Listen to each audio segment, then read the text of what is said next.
देखो इधर ध्यान दो, अपने धातुएं पढ़ी थी, मेन एक और पढ़ लेते हैं, उनमें बची हुई कौन सी, आयरन धातु की बात कर रहे हैं।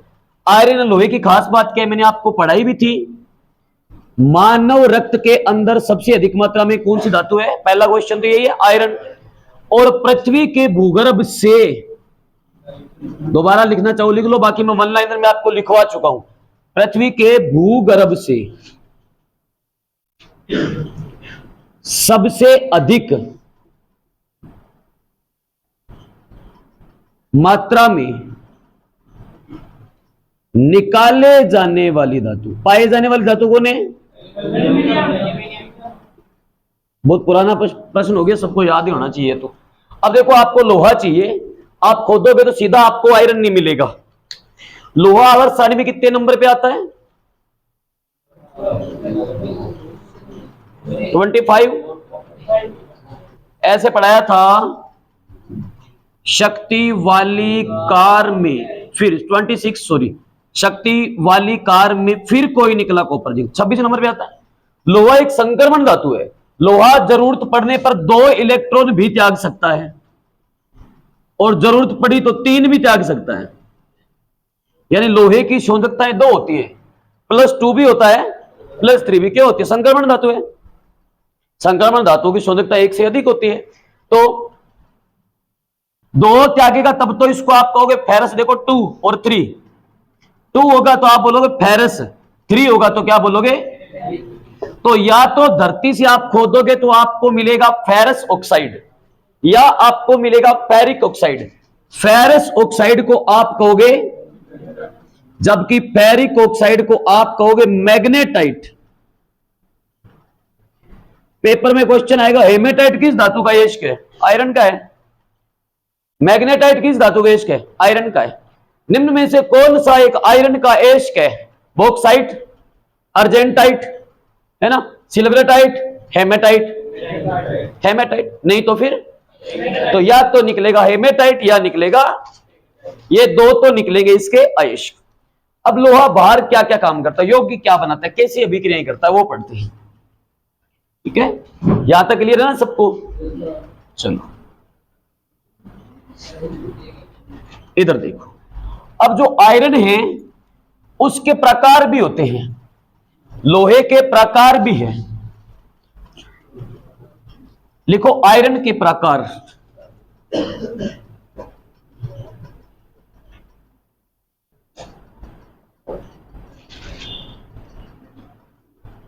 एक होते पिटवा लोहा,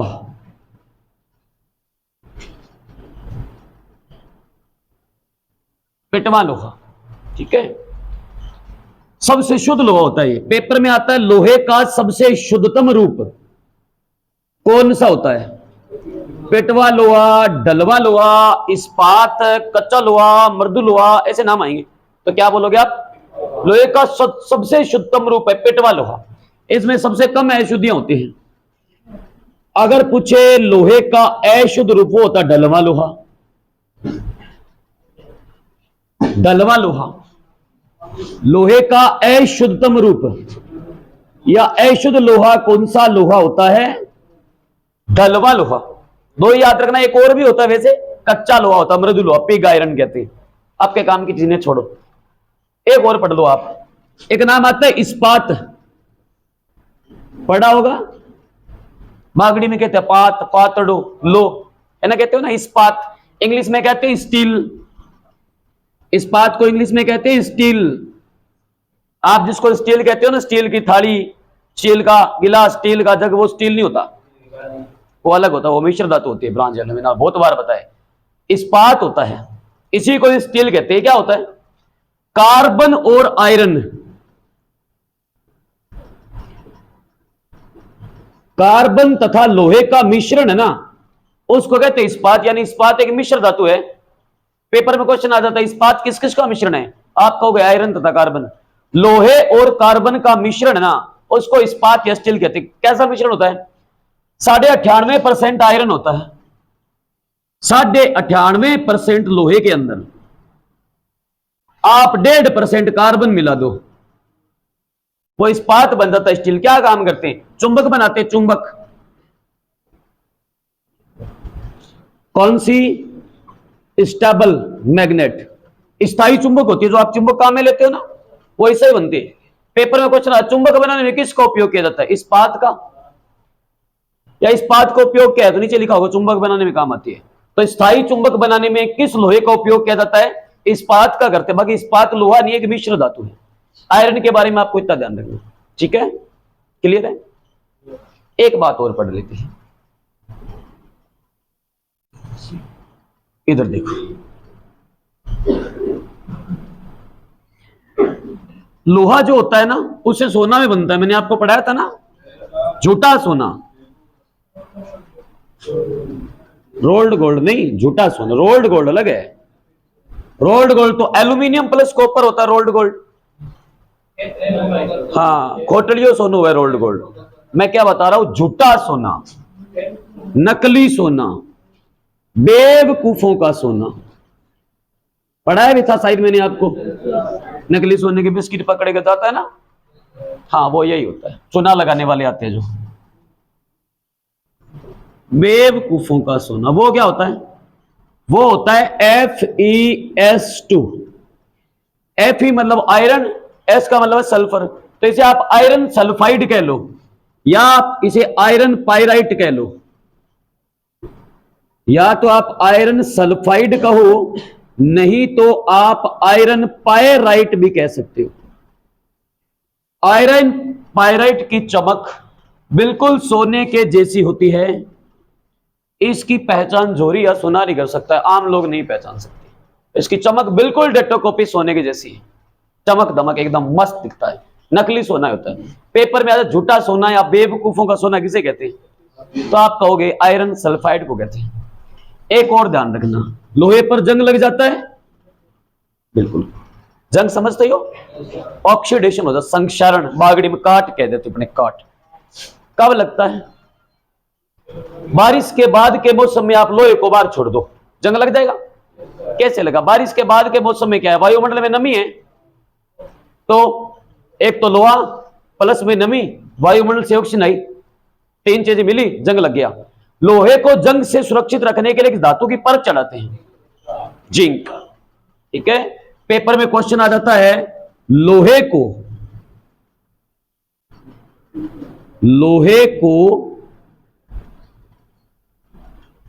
जंग से सुरक्षित रखने के लिए, लोहे को जंग से सुरक्षित रखने के लिए किस धातु की परत चढ़ाते हैं?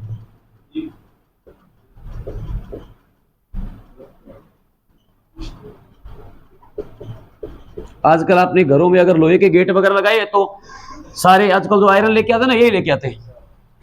फिर लोहे को जंग से बचाने के लिए क्या करेंगे? पेंट कर देंगे, कलर कर देंगे, या कोई ऑयल वगैरह लगा देंगे। जैसे आप गामा अपना नहीं, गाडर गुडर पड़ी हो पुरानी, मिट्टियों तेल लगा दे, कालियों तेल लगा दे, कहते हो ना, ऑयल लगा देंगे, कोई कलर कर देंगे, ग्रीस लगा देंगे, है ना। पर आजकल ऐसा लोहा आ रहा है जिस पर कलर करने की जरूरत ही नहीं है। वो होता है गैल्वेनाइज्ड आयरन, जस्तीकृत लोहा है।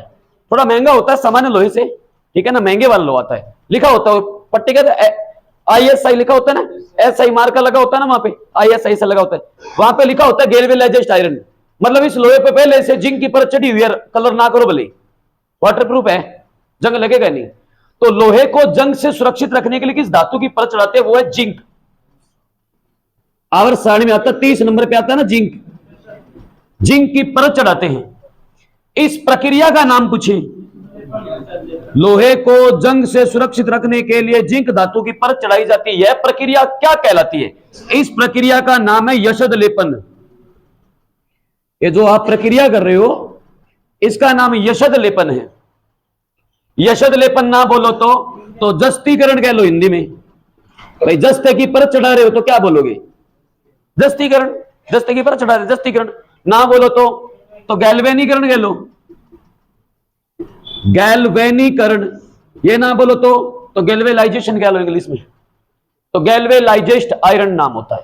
तो गैल्वेलाइजेशन, गैल्वीकरण, गैल्वेनीकरण सॉरी, और जस्तीकरण, यह लेपन एक ही बात है। इतना ध्यान रखना, आयरन धातु के बारे में ज्यादा आपको पढ़ने की जरूरत नहीं। धातुओं के मुख्य यौगिक जो थे आपके काम आने वाले सारे करवा दिए। धातु वन लाइनर खत्म। अब नया शुरू करते हैं, नेक्स्ट पार्ट। ए धातु 3 है ना इसके अंदर, धातु ए धातु उपधातु, वो पढ़ते हैं। ए धातु शुरू करते हैं, यहां तक क्लियर है? चलो हेडिंग डालो, ए धातु इंग्लिश में कहते हैं नॉन मेटल। ए धातु या फिर नॉन मेटल।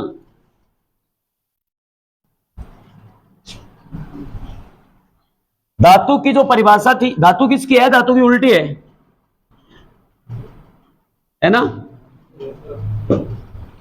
धातु है धातु की उल्टी है, धातु धातु की उल्टी है। धातु है धातु आपस में उल्टी। धातु में क्या करती है? परिभाषा याद करो, बैकग्राउंड में जाओ, सोचो। इलेक्ट्रॉन त्याग कर धन आयन बनाती है। वे परमाणु जो इलेक्ट्रॉन त्याग कर धन आयन बनाते धातु कहलाते। उल्टा कर दो, धातु इलेक्ट्रॉन त्यागती है, ए धातु लेगी। जैसे देखो ऑक्सीजन 8 नंबर पे आता है, 2 इलेक्ट्रॉन लेगा। वर्ग number 17 fluorine, chlorine, bromine, iodine, nitrogen 7 पे आता है -3, है ना? और देख लो सल्फर हो गया जैसे H2, सारी की सारी है धातु, जितनी गैसें हैं सारी है धातु है। तो वे परमाणु जो इलेक्ट्रॉन त्याग कर धनायन बनाएंगे वो तो धातु है, और जो उल्टा काम करेंगे, इलेक्ट्रॉन ग्रहण करेंगे, दूसरे से मांगेंगे कि भाई दे दे। जैसे नमक बनाया आपने, सोचो नमक बनाया तो सोडियम +1 था ना, क्लोरीन -1 था, तो ये धातु है। इसने इलेक्ट्रॉन लिया है तो ये धातु है। तो ए धातु की परिभाषा क्या है? वैसे ये धातु के हिसाब से जो सिखाई थी, ठीक है, दोबारा पढ़ने की जरूरत नहीं, उल्टा कर दो बस उसको। ए धातु साइंस किसको मानती है? तो डेफिनेशन लिखो, वे परमाणु। ए धातु किसे कहते हैं? इलेक्ट्रॉन त्याग कर नहीं, हाँ, वे परमाणु जो इलेक्ट्रॉन ग्रहण करके, इलेक्ट्रॉन त्यागते तो क्या बनाते? देते तो धनायन बनाते। ये तो ले रहे हैं तो कर्जा हो रहा है, माइनस में जाएंगे। जिसपे कर्जा होगा माइनस में जाता तो वो क्या होता? ऋणी। तो वे परमाणु जो इलेक्ट्रॉन ग्रहण करके ऋण आयन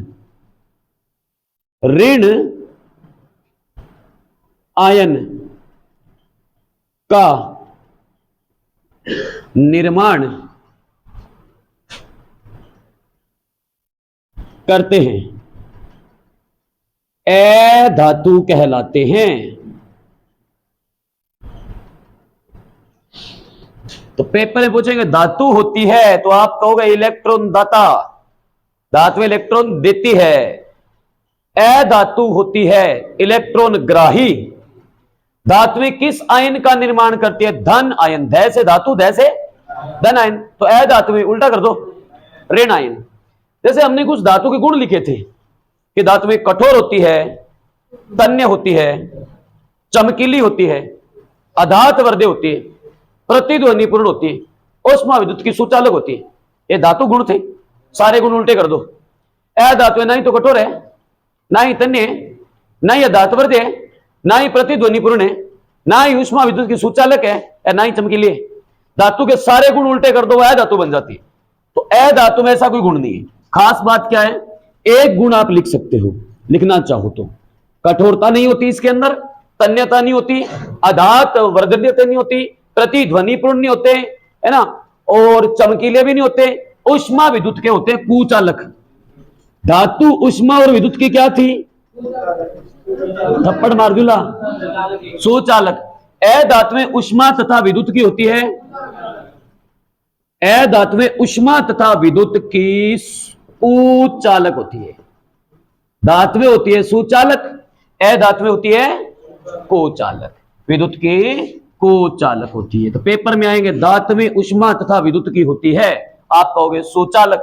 ए धातु में ऊष्मा तथा विद्युत की होती है। 4 ऑप्शन देंगे, सुचालक, कुचालक, अतिचालक, अर्धचालक, ऐसे नाम आते हैं 4, है ना। चालकता 4 होती है, तो आप कहोगे कुचालक, मतलब बैड कंडक्टर होता है। धातु में होते हैं ना, वो सुचालक होती है, कंडक्टर। बस में होता है ना, आप कहते हो ना कंडक्टर, वे कंडक्टर टिकट दे। एक होता चालक, एक होता परिचालक। वो परिचालक तो वो आगे जो कोई लाग रही है करने, अरे वो है पीछे चालक, दे 20 रुपया कट जानो है, वो चालक है, तो उसको कंडक्टर कहते हो। इसे धातु में क्या होती है? कंडक्टर होती है। कंडक्टर का मतलब सुचालक, चालक होता है कंडक्टर, ये होती है बैड कंडक्टर होती है, करंट आता ही नहीं। अच्छा, धातुओं में कुछ अपवाद थे क्या? थे ना, मुलायम थी, है ना, कोई द्रव थी, कोई पिघल रही थी, कोई आग पकड़ रही थी। ऐसे अधातुओं में भी अपवाद है। चलो पहले अपवाद बाद में पढ़ेंगे, पहले संख्या पढ़ लेते हैं। अधातुओं की संख्या कितनी हो? धातुओं की संख्या कितनी है? 90 या फिर 91। अधातुओं की संख्या होती है 22। पेपर में पूछेंगे आवर्त सारणी में कितने धात्विक तत्व पाए जाते हैं? 90 ना आया तो 91। आवर्त सारणी में कितने अधात्विक तत्व? अधात्विक मतलब अधातु की बात कर रहा है, अधात्विक तत्व पाए जाते 22। अब अधात्विक की अवस्था क्या क्या देखो। अधातु है ना, ठोस भी हो सकती है, द्रव भी हो सकती है, गैस भी हो सकती है, तीनों ही अवस्था में होती है। कोई भी धातु गैस है क्या? ना। कोई भी धातु गैस थी क्या? ना। धातु या तो द्रव है या ठोस है, बस गैस कोई नहीं होती। आ जाओ आ जाओ, ये ठोस भी होती है, ये गैस भी होती है, ये द्रव भी होती है। तो पेपर पूछेंगे अधात्विक किस अवस्था में पाई जाते हैं? अधात्विक किस अवस्था में पाई जाते हैं? ठोस अवस्था, द्रव अवस्था, गैसीय अवस्था, सभी सभी है। अधातु ठोस भी होती है, अधातु गैस भी होती है, अधातु भी। ठोस कितनी? ठोस अधातु है 10, गैसीय अवस्था में अधातु 11। जितनी गैसें है ना, नाइट्रोजन, ऑक्सीजन, हीलियम, हाइड्रोजन, है ना, और neon, organ, krypton, xenon, radon, जितनी गैसें आ गई सारी की सारी गैसें क्या होती है? सारी गैसें अधातु। ठीक है। अब पेपर में क्वेश्चन आता है एकमात्र ऐसी धातु द्रव अवस्था में पाई जाती है पारा। पारा ना आया तो सीजियम ना आया तो गैलियम। 3 बताई थी। अधातु कौन सी द्रव अवस्था में? पारा। मेन तो पारा है, पारा नहीं आए तो सीजियम, गैलियम है। एकमात्र ऐसी अधातु जो द्रव अवस्था में पाई जाती है वो ब्रोमीन गैस। ढंग से क्वेश्चन को पढ़ना, पेपर में पूछे ना कौन सी धातु द्रव अवस्था में पाई जाती है? पारा। कई बार लिखा होता है कौन सी अधातु द्रव अवस्था में पाई जाती है, 1 नंबर ऑप्शन होता है पारा। तुम लोग चेप देते हो पारा, क्योंकि हमें द्रव पढ़ा है, ये नहीं पढ़ा कि वो अधातु पूछ रहा है। कौन सी धातु द्रव अवस्था में पाई जाती है तो कहोगे पारा। अगर पूछे कौन सी अधातु तो ब्रोमीन गैस है। ब्रोमीन एकमात्र ऐसी गैस है जो गैस होते हुए भी द्रव अवस्था में पाई जाती है। कौन सा? हैलोजन वर्ग है। फिर कल बाहर आई एंटी, फ्लोरीन, क्लोरीन, ब्रोमीन, श्वेत श्याम फोटोग्राफी बनती थी, इससे याद आ रहा है? वही है ये। तो एकमात्र ऐसी अधातु जो द्रव अवस्था में पाई जाती है तो आप कहोगे ब्रोमीन। तो अधातु की संख्या कितनी है? कितनी अधातु ठोस अवस्था में पाई जाती है? कितनी अधातु गैसीय अवस्था में पाई जाती है? कितनी अधातु द्रव अवस्था में? एकमात्र ऐसी अधातु द्रव अवस्था में पाई जाती है ब्रोमीन गैस। ब्रोमीन जो गैस होती है उसको समुद्री घास होता है ना, खरपतवार, उससे निकाला जाता है। इसको होती गैस है और पाई जाती है द्रव अवस्था में। ये तो इसकी खास बात है। और अधातु गुण क्या है? ये क्या होती है? बाकी धातु के सारे गुण उल्टे, कठोरता नहीं होती, तन्यता भी नहीं होती, आधात और गद्रियता भी नहीं होती, उष्मा की और विद्युत की चालकता भी नहीं होती, चमकीली भी नहीं होती, प्रतिध्वनि पूर्ण नहीं होती। अब जैसे धातु के अंदर अपवाद थी, ऐसे 22 में इसमें भी 1-2 अपवाद है ना। इतनी बात क्लियर है? चलो लिखो अधातु के अपवाद। अधातु के अपवाद। संख्या याद रखना, संख्या पूछ लेते हैं। अधात्विक तत्वों की संख्या 22, ठोस अधात्विक तत्व 10, गैसीय अधात्विक तत्व 11, द्रव अधात्विक तत्व 1। कौन सा? ब्रोमीन। अधातु के अपवाद क्या है देखो। पहला अपवाद हमने कहा है कि अधातु उष्मा और विद्युत की क्या होती है? कुचालक। मतलब अधातु में करंट नहीं आता। एकमात्र ऐसी धातु कार्बन है। कार्बन है धातु है, लकड़ी, मंगूरता है लकड़ी। एकमात्र ऐसी धातु कार्बन है। कार्बन के अपर रूप है, आगे पढ़ेंगे, हीरा, ग्रेफाइट, फुलरिन। कार्बन का अपर रूप आता है ग्रेफाइट, जिसमें एक कार्बन परमाणु है ना, वो अन्य 3 कार्बन परमाणु जुड़ करके षटकोणीय संरचना बनाता है। ऐसे होता है ग्रेफाइट। इस टाइप से आगे डायग्राम बनाएंगे। ग्रेफाइट पूरा पढ़ेंगे, हीरा पूरा पढ़ेंगे, फुलरिन पूरा पढ़ेंगे, ऐसा होता है ग्रेफाइट। फिर ये चलेगा ऐसे, बीच के अंदर आएगा अंतराकाश, फिर यूं चलेगा, फिर ये षटकोणीय परत, हेक्सा स्ट्रक्चर होती है इसकी, फिर यूं चला, फिर आ गया ऐसे, ऐसे चलती जाएगी षटकोणीय परतें। तो अगर बात करूं मैं ग्रेफाइट की, तो एकमात्र ऐसी अधातु कार्बन का अपरूप ग्रेफाइट है जो अधातु होते हुए भी विद्युत की सुचालक है। अधातु में विद्युत की होती है कुचालक। एकमात्र ऐसी अधातु, अपवाद है ना, जिस धातु के अपवाद थे, वे धातु में कठोर है तो सोडियम पोटेशियम ले लो मुलायम है, धातु में कहते ठोस है तो पारासीजियम गैलियम द्रव है। ऐसे इसमें भी अपवाद होंगे ना। अपवाद क्या है? पहला अपवाद तो है एकमात्र ऐसी अधातु, एकमात्र, क्वेश्चन लिख लो, 3 ही क्वेश्चन है, चलो क्वेश्चन लिख लो सीधे। एकमात्र ऐसी अधातु जो ऊष्मा तथा विद्युत की, ऊष्मा की सुचालक बन जाती है 1200 से 1400 डिग्री सेंटीग्रेड तापमान पर, ग्रेफाइट। आगे पढ़ेंगे ग्रेफाइट में, यहां नहीं पढ़ेंगे। ऊष्मा तथा विद्युत की सुचालक होती है, सुचालक होती है। एकमात्र ऐसी अधातु जो ऊष्मा तथा विद्युत की सुचालक होती है। अगर आपसे पूछे तो कौन है? कार्बन का पररूप है। कौन? ग्रेफाइट। ग्रेफाइट को कागज, ग्रेफाइट देखा है आपने, पेंसिल के अंदर होता है ना, पेंसिल की रोड है ना, पेंसिल की रोड होती है ना, वो ग्रेफाइट ही है। पेंसिल है ना, वो विद्युत की सुचालक है। ट्राई करना, दोनों तरफ से पेंसिल को छीन लेना, 2 पेंसिल लेना, नेगेटिव पॉजिटिव स्विच में डाल लेना, पीछे से पकड़ लेना, कान में घंटियां बजेगी, चिन्ह पिन होना जी आप पे, ज्यादा फर्क नहीं पड़ेगा, झटका जरूर लग जाएगा। 33 लाइन का ना गालियो कमरे लो मेरे बच्चे वालों। सुचालक होती है। अब ग्रेफाइट क्या करते हो आप? यूं करते हो, कागज पर रगड़ते हो तो क्या बनता है? काला निशान। ग्रेफाइट को कागज पर रगड़ने से एक काला निशान बना देता है, इसीलिए ग्रेफाइट को कहा जाता है काला शीशा। ग्रेफाइट को हिंदी में नाम देते हैं काला शीशा। किस अधातु को काला शीशा कहते हैं? ग्रेफाइट को कहते हैं। क्यों कहते हैं?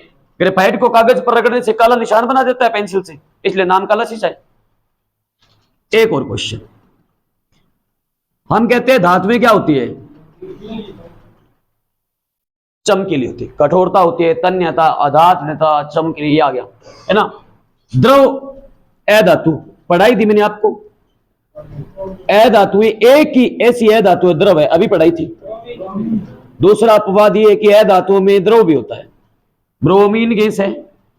एक अपवाद और है, चमकीलापन किसका गुण है? धातु का गुण है। सोने की अलग चमक है, चांदी की अलग चमक है, लोहे की अलग चमक है, जिंक की अलग चमक है, चांदी की अलग चमक है, प्लेटिनम की अलग चमक है। अलग अलग धातुओं की अलग अलग चमक है। धातु में चमक नहीं होती, गैस है। अब आप एक हाइड्रोजन है, लाल लाल मस्त है, ऐसे तो नहीं कहते। ऑक्सीजन है, आप पीली पीली ठीक लगे नहीं, कोई कलर नहीं है ना। अधातु में चमक नहीं होती।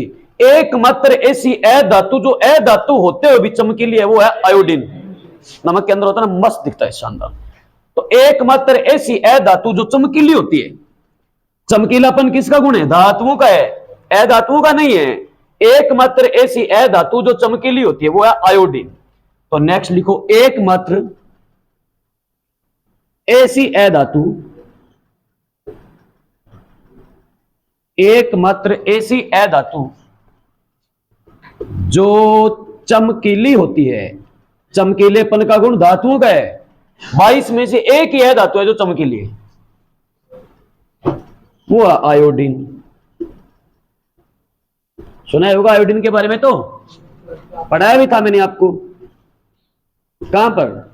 एंडोक्राइनोलॉजी ग्रंथियों में, थायराइड ग्रंथि में करवाया था। आयोडीन की कमी, थायरोक्सिन हार्मोन कमी, गलगंड रोग होता है, घेंगा रोग, थायराइड ग्रंथि फूलकर लटक बाहर आ जाती है। याद आ रहा है? आयोडीन का सिंबल तो पता है, आई होता है।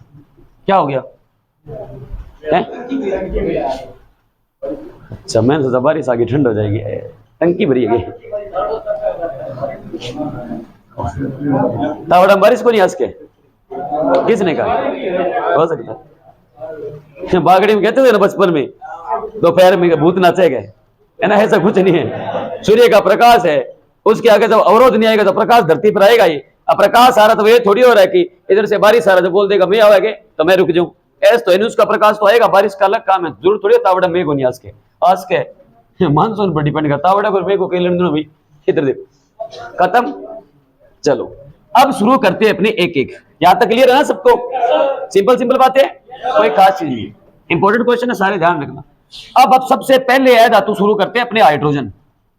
22 है ना, इसमें से मेन मेन पढ़ लेते हैं 4-5 जो आपके काम की। पहली आपकी गैस है हाइड्रोजन।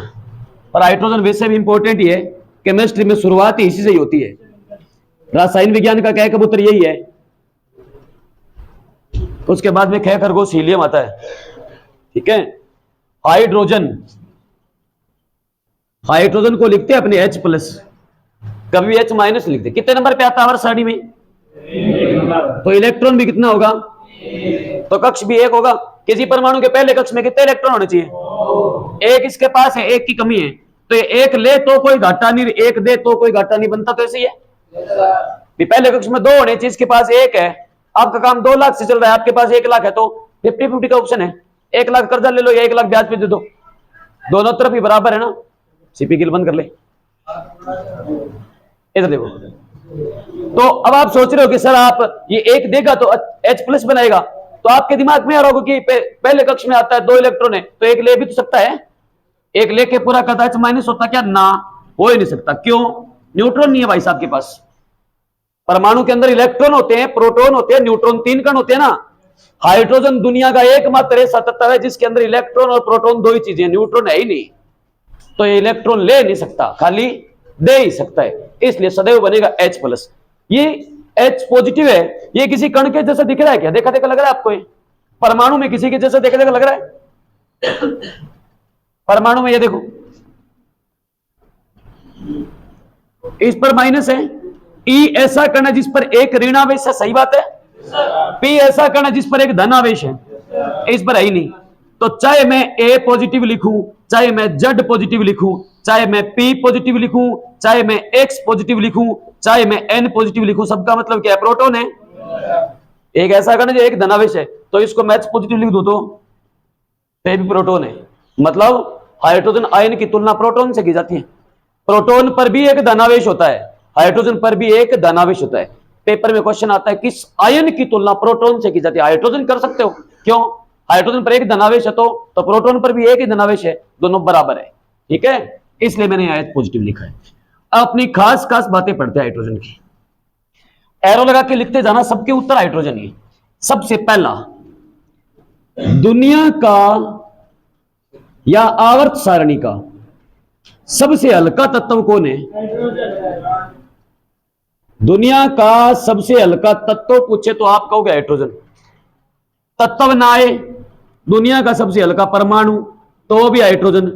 दुनिया की सबसे हल्की गैस है, तो भी हाइड्रोजन। कुछ भी बोल दो, दुनिया की सबसे हल्की गैस हाइड्रोजन, सबसे हल्की गैस हाइड्रोजन, सबसे हल्का परमाणु हाइड्रोजन, सबसे हल्का तत्व हाइड्रोजन।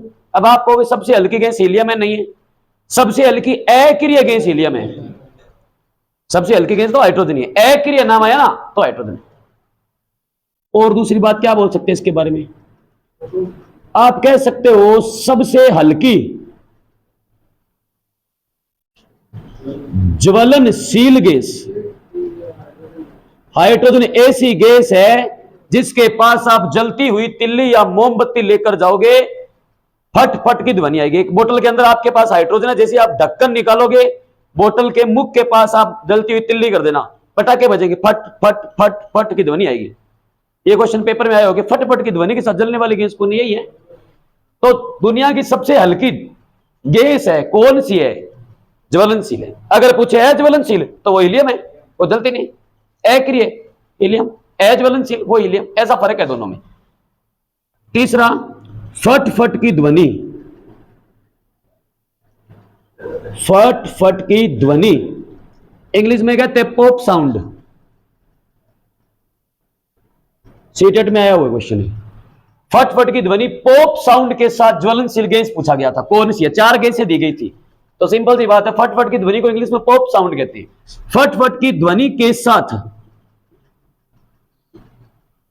जलने वाली गैस कौन है? हाइड्रोजन है। हाइड्रोजन के अंदर न्यूट्रॉन नहीं है, इसलिए आवर्त सारणी में घूमता रहता है। वर्ग नंबर 1 और 2 को कहते थे एस ब्लॉक, याद आ रहा है? ये बीच में 3 से 12 आ रहा था डी ब्लॉक, ये 13 से 18 आ रहा था पी ब्लॉक, नीचे 2 लाइनें थी एफ ब्लॉक, याद आ रहा है? हाइड्रोजन यहां भी हो सकता है, हाइड्रोजन यहां भी हो सकता है, हाइड्रोजन यहां भी हो सकता है, कहीं भी डालो। न्यूट्रॉन तो है नहीं, तो स्थिति फिक्स नहीं है, कहीं भी डाल दो इसको। जगह जगह आवर्त सारणी में भटकता रहता है, एस ब्लॉक में चलेगा, पी ब्लॉक में चलेगा, डी ब्लॉक में चलेगा। आप आवर्त सारणी देखोगे अलग अलग किताबों में, किसी में हाइड्रोजन यहां लिखा मिलेगा, फिर नीचे लिथियम, किसी में हाइड्रोजन यहां होता ही नहीं है, यहां हाइड्रोजन होता है उसके बाद डायरेक्ट शुरू होता है हीलियम। ऐसा भी आवर्त सारणी आपको मिल जाएगी। अलग अलग आवर्त सारणी आते हैं, अलग अलग टाइप के आते हैं। कोई आवर्त सारणी ऐसी आएगी यहां हाइड्रोजन है ही नहीं, बीच में बड़ा सा लिखा होता है एच, डी ब्लॉक में डाल दिया, कोई फर्क नहीं पड़ता, कहीं डाल दो। इसके अंदर न्यूट्रॉन है नहीं, तो सबकी तरह व्यवहार दर्शाता है। आवर्त सारणी में जगह जगह घूमता रहता है, और जो जगह जगह घूमता रहता है ना, आंट तो फिर अभी क्या है, आवारा है ना, इसलिए इसको आवर्त सारणी का आवारा तत्व कहते हैं। रोल अपराय बच्ची और बताऊंगे सारा था बागड़ियाला। आवर्त सारणी का आवारा तत्व, आवर्त सारणी का आवारा तत्व, या फिर कहते हैं इसको घुमक्कड़ तत्व। जगह जगह घूमता रहता है, तो इसका स्थान फिक्स है क्या आवर्त सारणी में? ना। तो एक और लैंग्वेज बन सकती है, आवर्त सारणी में किस तत्व का स्थान निश्चित नहीं है, इसी का नहीं है ये, ओई फिर रोन तो इन्हें फिक्स नहीं है जगह इसकी, तो क्या बोलोगे? आवर्त सारणी में अनिश्चित स्थान किस तत्व का है? इसी का ही है, हाइड्रोजन का। और इसकी खास बात क्या है? सूर्य के अंदर सबसे अधिक मात्रा में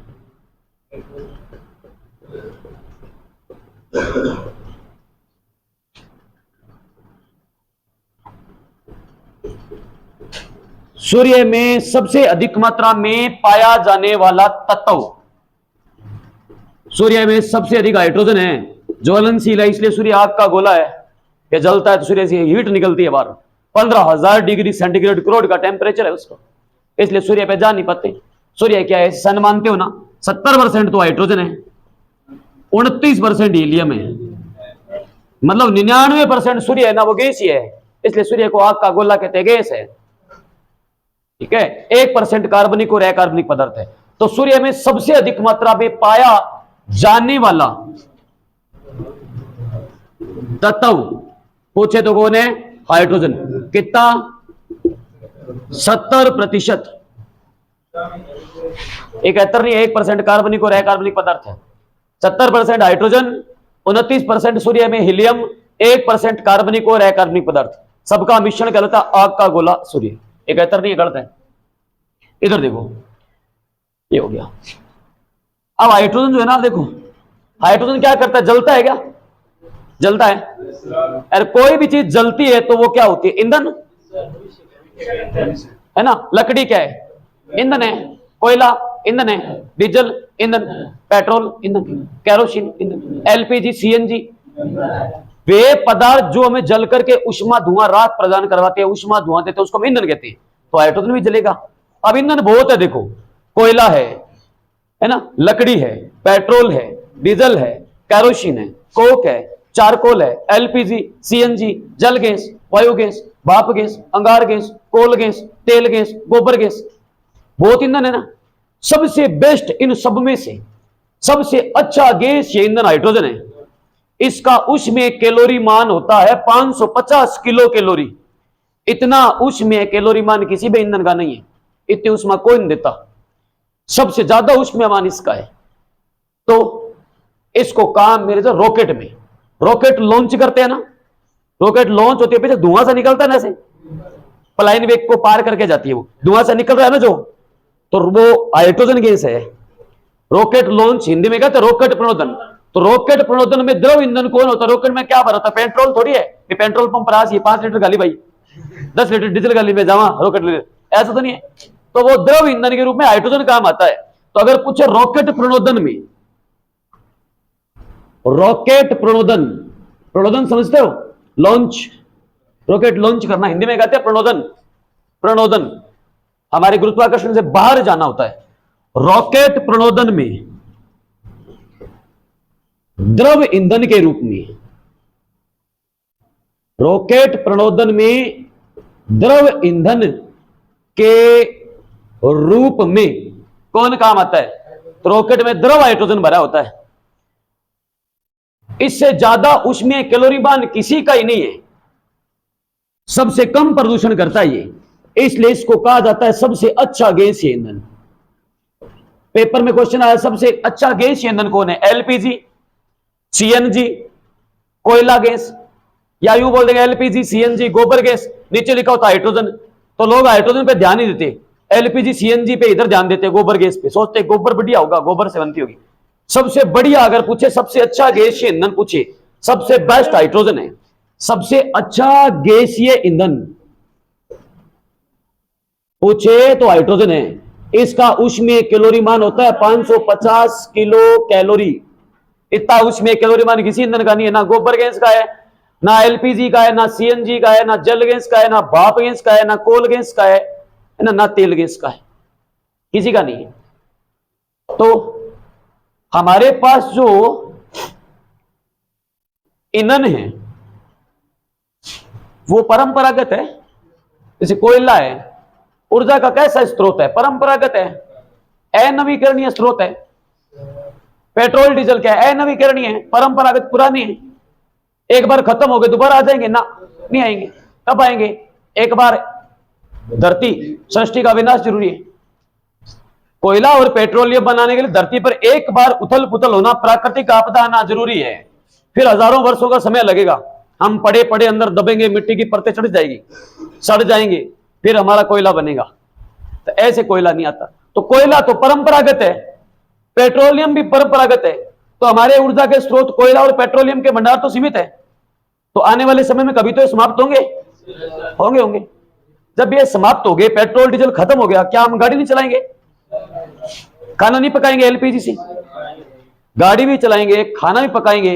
तो हमारे ऊर्जा के परंपरागत स्रोत अब खत्म हो जाएंगे। जब हमारे कोयला पेट्रोलियम के भंडार खत्म हो गए, तो वैज्ञानिकों का एक अनुमान है कि फ्यूचर के अंदर कोई ऐसी टेक्निक डेवलप होगी, कोई ऐसी तकनीक आएगी कि हम जो सूर्य के अंदर 70% है ना हाइड्रोजन, या ब्रह्मांड में ऊपर वायुमंडल में ऊपर जाने अंतरिक्ष में 70% हाइड्रोजन, उसको इकट्ठा करके धरती पर लाएंगे, उसको ईंधन के रूप में काम में लेंगे।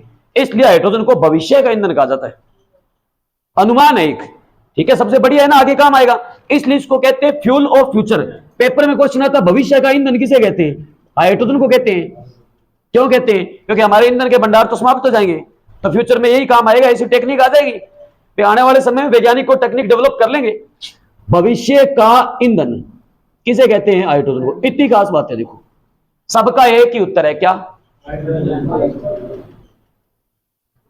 क्या क्या क्वेश्चन है एक बार फिर से देख लो। दुनिया का सबसे हल्का तत्व, दुनिया का सबसे हल्का परमाणु, दुनिया की सबसे हल्की गैस, सबसे हल्की ज्वलनशील गैस, फट फट की ध्वनि के साथ या पॉप साउंड के साथ ज्वलनशील गैस कौन सी है? आवर्त सारणी का आवारा तत्व या घुमक्कड़ तत्व किसे कहते हैं? आवर्त सारणी किस तत्व का स्थान निश्चित नहीं है? सूर्य में सबसे अधिक मात्रा में पाया जाने वाला तत्व कौन है? मात्रा कितनी है? रॉकेट प्रणोदन में द्रव ईंधन के रूप में क्या काम में लिया जाता है? सबसे अच्छा गैसीय ईंधन कौन है? और भविष्य का ईंधन किसे कहते हैं? समझ में आई बात?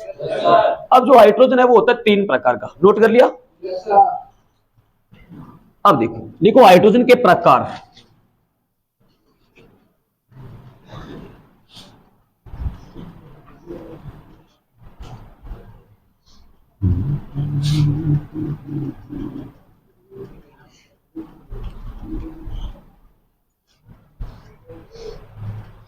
हाइड्रोजन की खोज किसने की थी? Henry Cavendish. ऑक्सीजन की खोज किसने की थी? प्रिस्टले। कुछ कुछ गैसें हैं, इनके 3-4 गैसें इनकी खोजकर्ता पूछ लेते हैं, तो नाम पता ही होंगे आपको, बुक में लिखे होंगे आपके, जो किताब है ना आपके पास, उसमें लिखे होंगे ना खोज कर, वो तो वहां से पढ़ लोगे, कोई खास बात नहीं। वैज्ञानिक है, उनमें क्या ट्रिक बताऊं, याद ही करने पड़ेंगे, नाम है ही तो है। आपने उसको पृष्ठ लेखो राम कुमार तो कह नहीं सकते। अब देखो हाइड्रोजन के प्रकार, हाइड्रोजन जो है ना वो होती है 3 प्रकार की, वो होती है पीडीटी। अब एक नाम आता है, आगे पढ़ेंगे, आप 9th-10th में पढ़ के आए होंगे, समस्थानिक, समभारिक, सम न्यूट्रॉनिक और सम इलेक्ट्रॉनिक, ऐसे नाम पढ़े होंगे। सम न्यूट्रॉनिक ऐसे परमाणु जिनमें न्यूट्रॉनों की संख्या समान है, वो सम न्यूट्रॉनिक है ना। जैसे कि मैं कहूं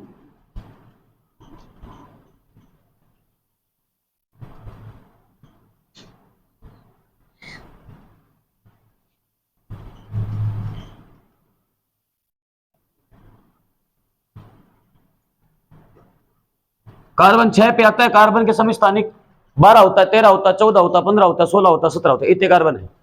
कार्बन 12 यूनिट भी है, 13 यूनिट भी है, 14 यूनिट भी है, 15 यूनिट भी है, 16 यूनिट भी है, 17 यूनिट भी है, ऐसे। अब कार्बन और नाइट्रोजन आपस में क्या है, सम न्यूट्रॉनिक है। कैसे? परमाणु संख्या कार्बन की, नाइट्रोजन की, कार्बन का द्रव्यमान कितना लिया मैंने, नाइट्रोजन का 13 में 6 गए, 14 में 7 गए, तो कार्बन 13 और नाइट्रोजन 14 आपस में सम न्यूट्रॉनिक है। इनमें न्यूट्रॉन की संख्या समान है दोनों, समझ गए। ऐसे जिनमें इलेक्ट्रॉनों की संख्या समान होगी वो सम इलेक्ट्रॉनिक है। समस्थानिक समभारिक क्या है, समभारिक ऐसे परमाणु जिनके द्रव्यमान समान है वो समभारिक है, और ऐसे परमाणु जिनकी परमाणु संख्या समान है वो समस्थानिक है। आगे पढ़ेंगे, चारों चीजें पढ़ाऊंगा, अभी याद रखो। हाइड्रोजन की 3 समस्थानिक होती है जिनको जाना जाता है पीडीटी के नाम से। पेपर में आता है पीडीटी समस्थानिक किस तत्व संबंधित है, हाइड्रोजन से है। पीडीटी समस्थानिक किस तत्व संबंधित है, पी से बनता है हाइड्रोजन जिसका नाम है प्रोटियम हाइड्रोजन, डी से बनेगा ड्यूटेरियम, या इसको आप ड्यूटेरियम भी लिख सकते हो, ड्यूटेरियम एक ही बात है। Protium hydrogen, deuterium hydrogen, T से बनेगा ट्राइटियम हाइड्रोजन। हाइड्रोजन 3 प्रकार के होते हैं, प्रोटियम, ड्यूटेरियम, ट्राइटियम। प्रोटियम क्या है, हाइड्रोजन। ड्यूटेरियम क्या है, हाइड्रोजन। ट्राइटियम क्या है, हाइड्रोजन। क्या हो गया, सर्दी लग रही है, पानी पिया, कोई बात नहीं, चलो करेंगे एडजस्ट। पानी इधर देखो, प्रोटियम क्या है, हाइड्रोजन है। ड्यूटेरियम क्या है, हाइड्रोजन है। ट्राइटियम क्या है, हाइड्रोजन है। हाइड्रोजन है तो सारे कितने नंबर पे आएंगे, मैंने बोला था, सिखाया था आपको, नीचे लिखी जाती है वो परमाणु संख्या होती है। जैसे मैं लिखूं कैल्शियम तो कहूंगा 20 नंबर पे आता है, द्रव्यमान 40 यूनिट है, ऐसे सिखाया था मैंने आपको। तीनों के तीनों हाइड्रोजन है तो आवर्त सारणी में 1 नंबर पे आएंगे, है ना। ये ऐसा हाइड्रोजन है जिसका द्रव्यमान 1 यूनिट है। ये ड्यूटेरियम ऐसा हाइड्रोजन है जिसका द्रव्यमान 2 यूनिट है। ट्राइटियम ऐसा हाइड्रोजन है जिसका द्रव्यमान 3 यूनिट है तीनों ही हाइड्रोजन। हाइड्रोजन का द्रव्यमान 1 यूनिट भी होता है, 2 यूनिट भी, 3 यूनिट। 1 यूनिट किसका है, प्रोटियम हाइड्रोजन का।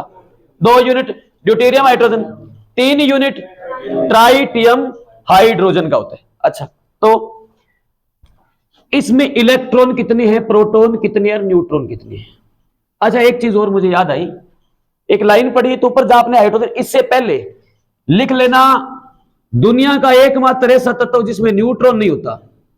हाइड्रोजन के अंदर लिख लेना, दुनिया का एकमात्र ऐसा तत्व जिसमें न्यूट्रॉन नहीं पाया जाता। 118 परमाणु हैं, सब में न्यूट्रॉन है। 117 परमाणु में न्यूट्रॉन होते हैं, सिर्फ किसमें नहीं होता, हाइड्रोजन को छोड़कर सब में न्यूट्रॉन है, इसमें नहीं है। अब मुझे आप बताओ, protium, hydrogen, deuterium, tritium, electron, proton, neutron की संख्या निकालो फटाफट।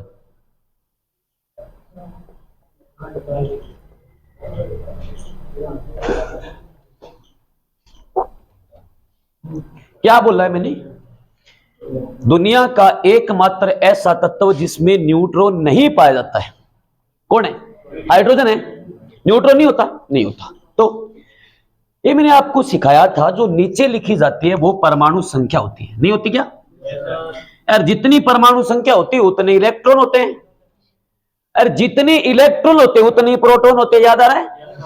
तो ये एक नंबर पे आता है तो इसमें इलेक्ट्रॉन एक, तो प्रोटॉन भी एक। वो सिखाया था ना मैंने, एक परमाणु में 11 इलेक्ट्रॉन है, 11 प्रोटॉन है, 12 न्यूट्रॉन, द्रव्यमान बताओ, याद आ रहा है? वहां सिखाया था। तो एक नंबर पे आता तो एक इलेक्ट्रॉन, तो एक इलेक्ट्रॉन तो एक ही प्रोटॉन, तो न्यूट्रॉन सिखाया था, ऊपर वाले में से नीचे वाला घटाते हो न्यूट्रॉन आते हैं, एक में से एक गया, है ही नहीं न्यूट्रॉन इसमें। किसमें? प्रोटियम हाइड्रोजन में न्यूट्रॉन नहीं है। इसके बारे में बोलूं तो ड्यूटेरियम के बारे में, इलेक्ट्रॉन एक, प्रोटॉन एक, न्यूट्रॉन दो में से एक गया, एक, मतलब इसमें एक न्यूट्रॉन है। ट्राइटियम पे चलो, इलेक्ट्रॉन, प्रोटॉन, न्यूट्रॉन, तीन में से एक गया। अब यहां से ये मैंने क्यों बताया? ये मैंने इसलिए बताया, आपसे पूछे एकमात्र ऐसा तत्व जिसके अंदर न्यूट्रॉन नहीं पाया जाता, हाइड्रोजन। अब आपसे पूछेंगे कौन से हाइड्रोजन में न्यूट्रॉन नहीं पाया जाता है? देखो, प्रोटियम में नहीं होता। कौन से हाइड्रोजन में एक न्यूट्रॉन पाया जाता है? कौन से हाइड्रोजन में दो न्यूट्रॉन पाए जाते हैं? प्रोटियम हाइड्रोजन में न्यूट्रॉन की संख्या जीरो।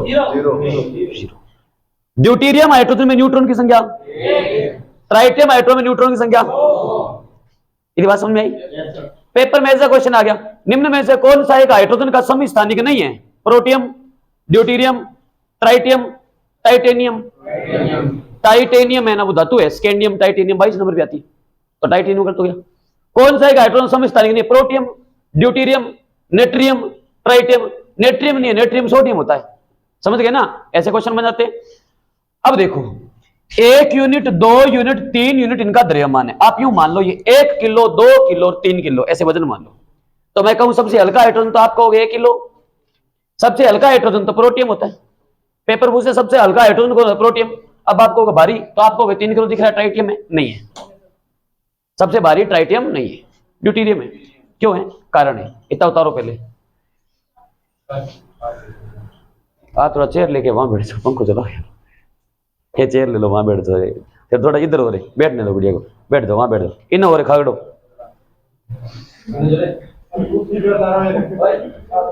आवा नहीं आएगी, थोड़ा सेन है के बूढ़ जाता ठीक देर बैठे दिए मरीज है, इन्हें जा थोड़ा सा असर के जो इन्हें बैठ, चेयर ले लो, ये लो, या वो वहां से ले लो, को चेयर ले दो बाहर से, यहाँ बैठो, थोड़ा सा और पीछे जाओ, आएगी यहाँ।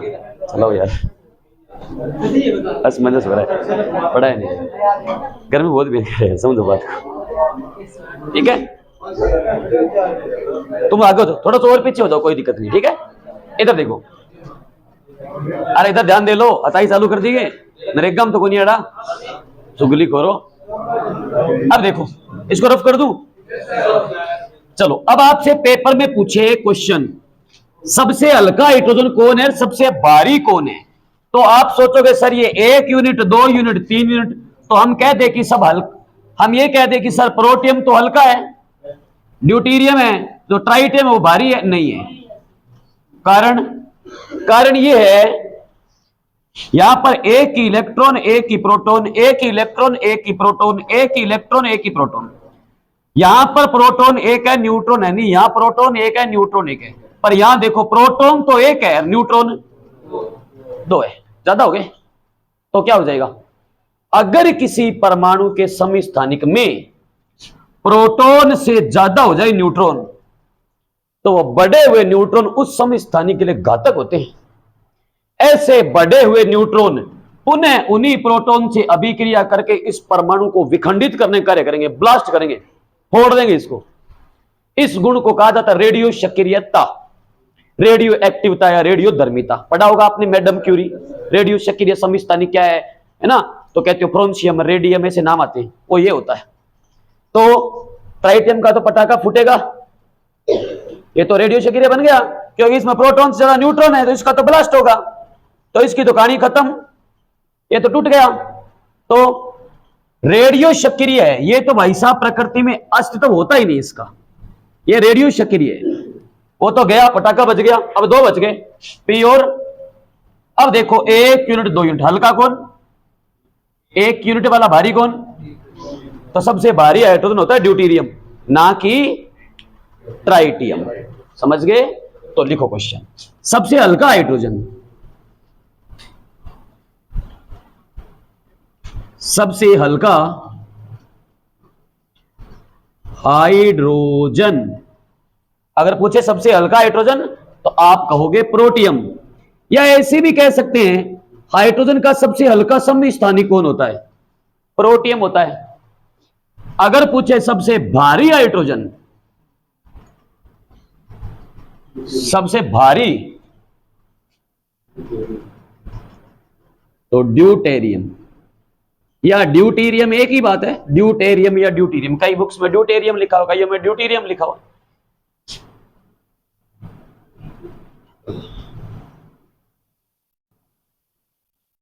सबसे भारी हाइड्रोजन तो आप कहोगे ड्यूटीरियम या ड्यूटेरियम। अब इधर देखो, हाइड्रोजन 3 प्रकार का है ना, एक P, एक D, एक T। जल का सूत्र बनाओगे, H2O पानी का सूत्र है। अब मैं कहूं भारी जल, तो जिसका हाइड्रोजन भारी उसका पानी भारी, जो हाइड्रोजन भारी उसका पानी भी भारी। कौन सा हाइड्रोजन भारी है, P है कि D है कि T है? हाइड्रोजन को चक दो, D लगा दो, बन गया D2। भारी जल का रासायनिक सूत्र क्या होता है? ड्यूटेरियम ऑक्साइड होता है। क्यों होता है? ड्यूटेरियम हाइड्रोजन भारी है, उसका पानी तो भारी होगा, ऑक्सीजन तो सब में सेम ही रहेगी, ड्यूटेरियम भारी हो जाएगी, तो यह बन गया भारी जल का रासायनिक सूत्र।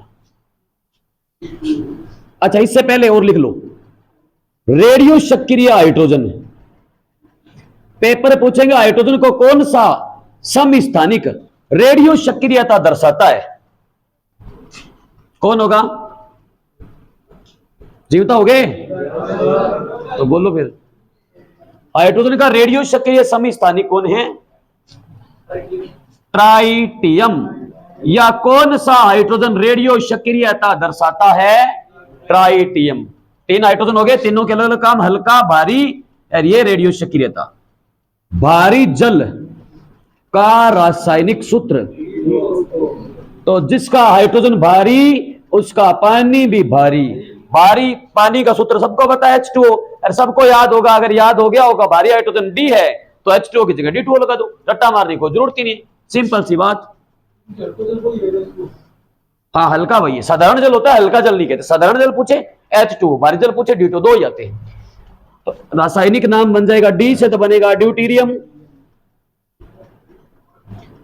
O से बन जाएगा ऑक्साइड। कल ही पढ़ाया था, किसी परमाणु के पीछे O लग जाए तो क्या पढ़ते हैं?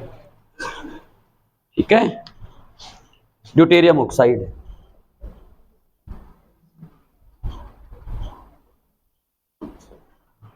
रफ कागज साफ कर लेना इसको तुरंत पे। हाइड्रोजन क्लियर हो गया? हाइड्रोजन के बारे में मैंने कुछ नहीं छोड़ा, सब पढ़ा दिया। इसे बाहर हाइड्रोजन से कुछ नहीं आएगा। रफ कर दूं? उतार लो, कोई बात नहीं। अब 2 नंबर शुरू करते हैं, हीलियम।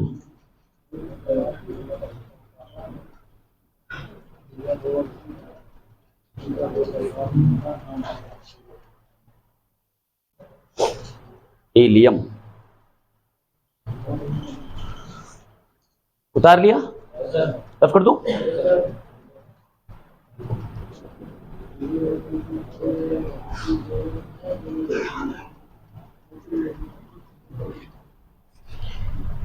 सिंपल सिंपल क्वेश्चन है हाइड्रोजन के, याद रहेंगे? चलो, हीलियम की बात करते। हीलियम क्या है? सबसे हल्की,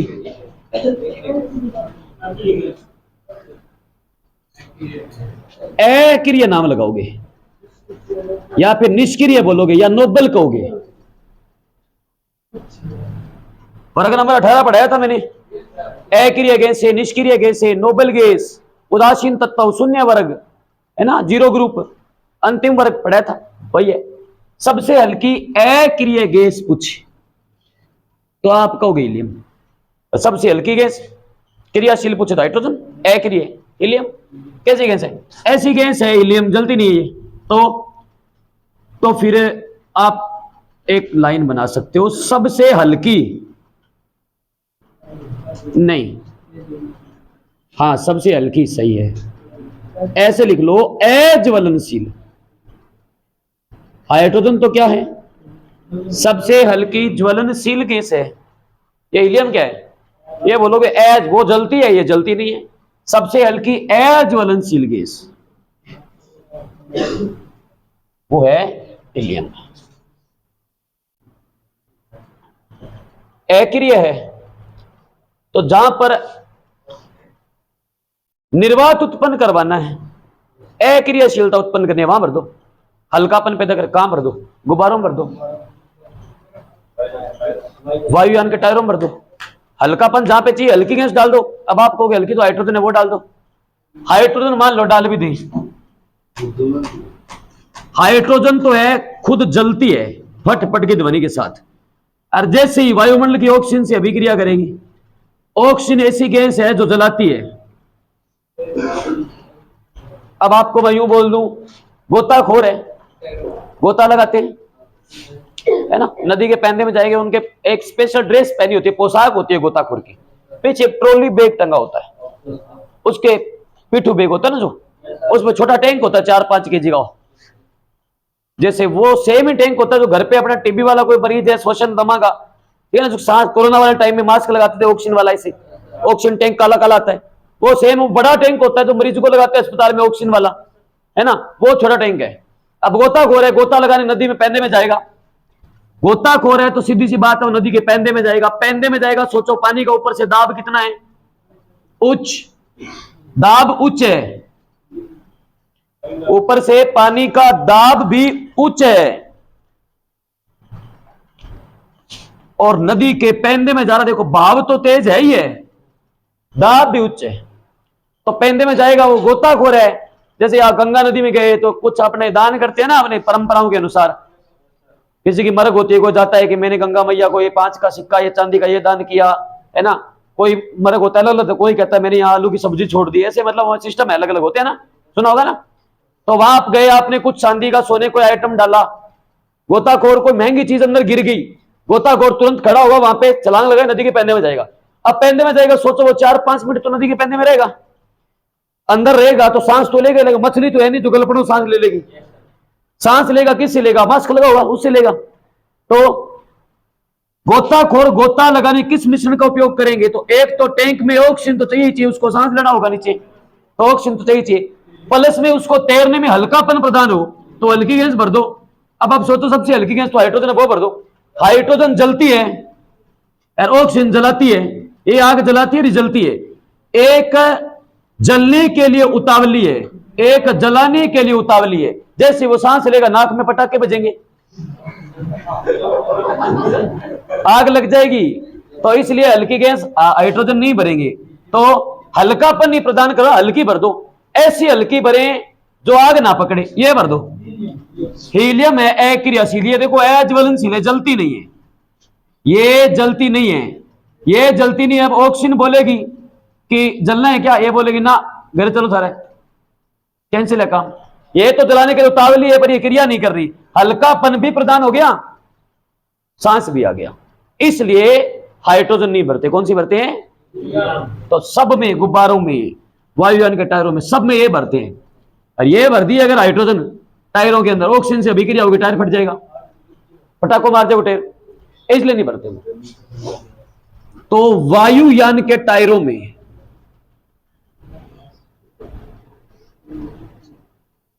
वायुयान के टायरों में भरे जाने वाली गैस कौन सी है? हाइड्रोजन नहीं भरेंगे, हल्की भरेंगे, हल्की तो हाइड्रोजन होती है पर वो नहीं भरेंगे क्योंकि हाइड्रोजन है, जलती है, क्रियाशील है। गुब्बारों में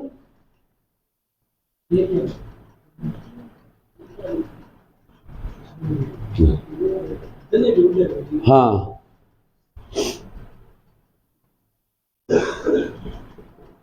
गुब्बारे के अंदर ही होते हैं, मुख से फूक रहे होते ही है। आप गुब्बारे के अंदर एलपीजी भर दो, गुब्बारा उड़ा ही नहीं पाओगे आप। आपका एलपीजी का टैंक है, बड़ा गुब्बारा लेके आना, इसमें 1-2 केजी एलपीजी आ जाए। 70-80 रुपए का बड़ा गुब्बारा आता है, मोटा एलपीजी टैंक है आपका। जो रेगुलेटर खोल के आगे से पाइप सीधी आ रही है, ऑन कर देना, पाइप को गुब्बारे के अंदर फंसा देना, गैस जाने दो, गुब्बारा फूलता जाएगा। आपको लगे 1-2 केजी आ गई इसके अंदर, आधा केजी आ गई, बंद कर देना, बांध देना, फिर आप गुब्बारे को उड़ाना, गुब्बारा नीचे आ जाएगा। एलपीजी वायु से भारी होती है, गुब्बारा उड़ेगा नहीं। उठाओगे तो वजनदार लगेगा, आप इसे फेंकोगे ना ऐसे नीचे आएगा वो। तो इसके अंदर हीलियम होती है मार्केट वाली, ठीक है। तो गुब्बारों में हीलियम होती है, गुब्बारों में भरे जाने वाली गैस वो भी यही है। हाँ, चन चन की आवाज घटू हुआ है, कौन आवाज है, कौन बजाए ना, छन छन की आवाज आवे ना, कांकरा बजे की कोनी आवे, कैंसिल है वही कोनी सी आवाज, छन छन की था बड़ी आवाज बावे। इधर देखो, गुब्बारों में कुमारा नहीं आवे तो ब्याह जाएगो, निधन को नहीं आवे, आवाज सुनता है बाजी करेगो, टापो टाप भी जाएगो कि आगे ब्यादी। गुब्बारों में भरे जाने वाले केस वो यही है। अब देखो एक और चीज पढ़ो, रदरफोर्ड का मॉडल याद करो, याद आ रहा है? रदरफोर्ड ने क्या काम किया था? नाभिक खोजा था, कौन से कण डाले थे? वहां भी मैंने लिखवाया था, हीलियम परमाणु अगर अपने दोनों इलेक्ट्रॉन त्याग दे उसे अल्फा कण कहा जाता है। पेपर में क्वेश्चन आता है अल्फा कण किसे कहते हैं? अल्फा कण होता है ना, बीटा कण, अल्फा कण, गामा कण, अल्फा कण इसी को कहते हैं। हीलियम अवस्था में 2 नंबर पे आता है, अगर दोनों के दोनों इलेक्ट्रॉन अपने त्याग दे तो फिर इसे कहा जाता है अल्फा कण। तो ध्यान रखना, He+2 इसको द्विधन आवेशित हीलियम को अल्फा कण कहते हैं। पेपर में आता है अल्फा कण की तुलना किस परमाणु से की जाती है? हीलियम से। और पूछेंगे कौन से आयन को अल्फा कण कहते हैं? Copper +2, beryllium +2, zinc +2, helium +2। उत्तर होगा हीलियम +2। सीधा पूछे हीलियम परमाणु, आयन पूछे तो हीलियम +2। अच्छा, और कहां है? गोताखोर, गोता लगाने के लिए, जहां थे खाओ नहीं गोता भी यहां वो लगा हुआ है, गोताखोर गोता लगाने के लिए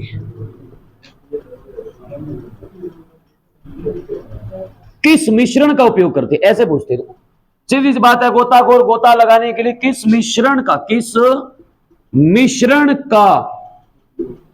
उपयोग करते हैं? किस मिश्रण का उपयोग करते हैं? तो आप सोचो, गोताखोर गोता लगाएगा तो पहली बात उसको पानी के अंदर सांस लेना है, तो एक तो उसको चाहिए होगी पक्का कौन सी, प्लस में उसे तैरने में हल्कापन प्रदान हो, तो हल्की गैस भरेंगे। हल्की गैस कौन सी भरेंगे? हीलियम भरेंगे।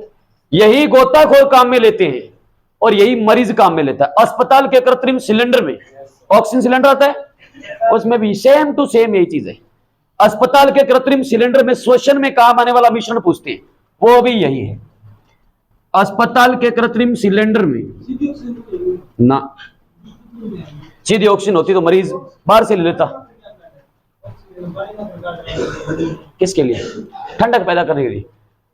अगर उसके अंदर हीलियम नहीं होती, खाली ऑक्सीजन मरीज को देनी होती, तो ऑक्सीजन तो वायुमंडल में है, वो मरीज आप ही ले लेते। तो जैसे आप ले रहे हो, हम ले रहे हैं अभी, सारे हम ले रहे हैं अभी, तो ऑक्सीजन तो वायुमंडल में है, तो मरीज वायुमंडल से ले ले, फिर वो लगाने की क्या जरूरत है? वो लगाने की जरूरत है। मरीज का श्वसन तंत्र इतना कमजोर हो चुका है कि वो ऑक्सीजन ले नहीं सकता, बाहर से खींच नहीं पा रहा। स्वतः ऑक्सीजन तो है, उसको दिख रही है ऑक्सीजन, मरीज जो है नहीं जगह सांस ना, वो फिर यहां करे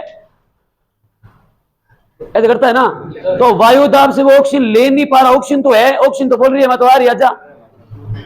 अंदर से लंग्स कमजोर हो गए, ले नहीं पा रहा, तो बाहर से धकेलेंगे, नाक में हल्कापन प्रदान करवाएंगे, तो नाक के पास लाते हीलियम होती है हल्की हल्की, कि आगे पास में ले ले थोड़ी थोड़ी, फिर वो पड़े पड़ो सांस ले, भोग रही, समझ गए ना? तो हीलियम होती है वहां पे। आपको ऑक्सीजन टैंक खाली नाम होता है, ऑक्सीजन सिलेंडर ऐसा नहीं है। अस्पताल के कृत्रिम सिलेंडर में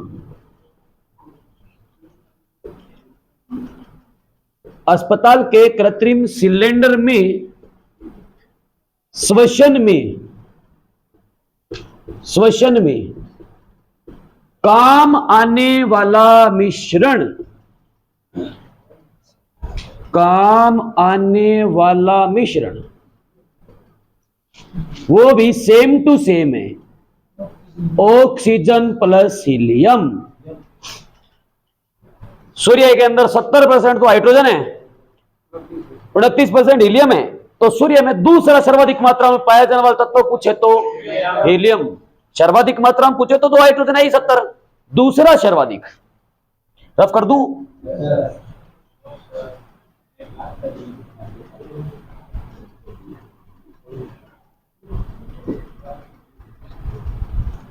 इधर ध्यान दो। नेक्स्ट, सूर्य में दूसरा सर्वाधिक मात्रा में, सूर्य में दूसरा सर्वाधिक मात्रा में पाया जाने वाला तत्व, उत्तर है हीलियम। पहला सर्वाधिक सूर्य में कौन है? हाइड्रोजन। दूसरा पूछे तो हीलियम।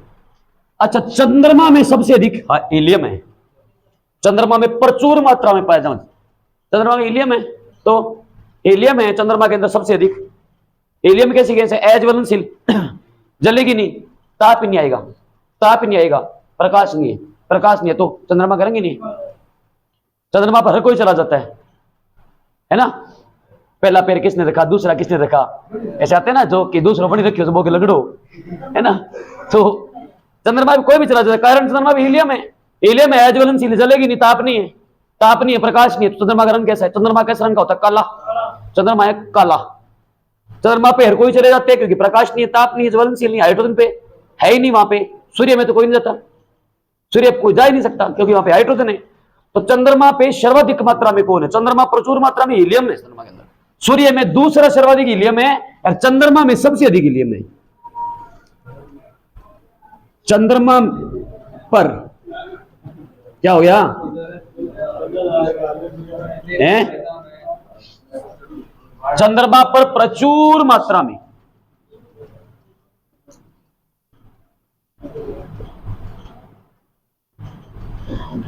पाया जाने वाला तत्व हीलियम है। इस हीलियम के कारण ही चंद्रमा काला है। सूर्य के प्रकाश के परावर्तन के कारण हमें चंद्रमा चमकता हुआ दिखता है, बाकी चंद्रमा कोई रंग नहीं है, चंद्रमा काला है।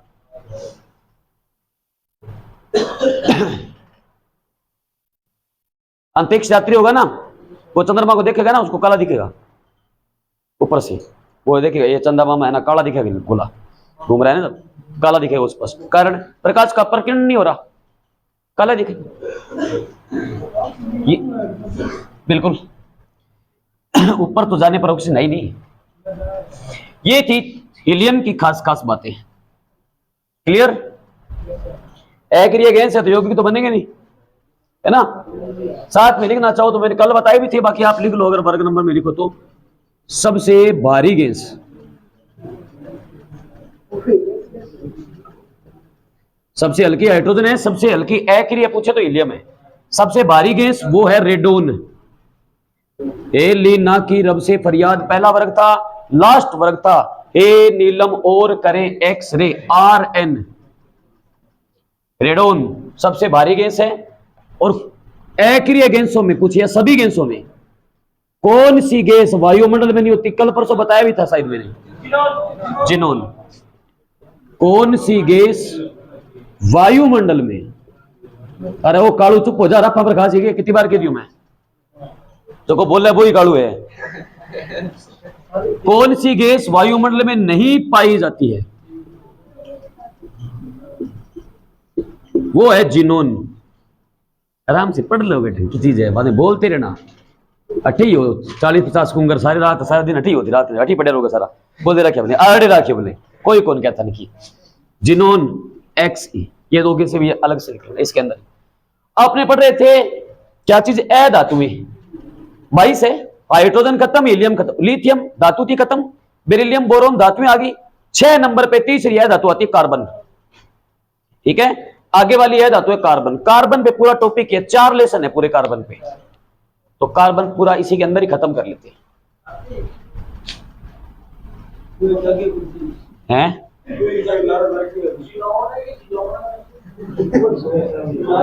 सरदार जी जिनोन, ठीक है जी, ओके, पता लग गया उन्हें, चंगा, वधिया वधिया। कोई बात नहीं, चलो कोई बात नहीं, कटा 1% याद हो जाएगी भागो। कोई बात नहीं, इधर देखो। हाँ जी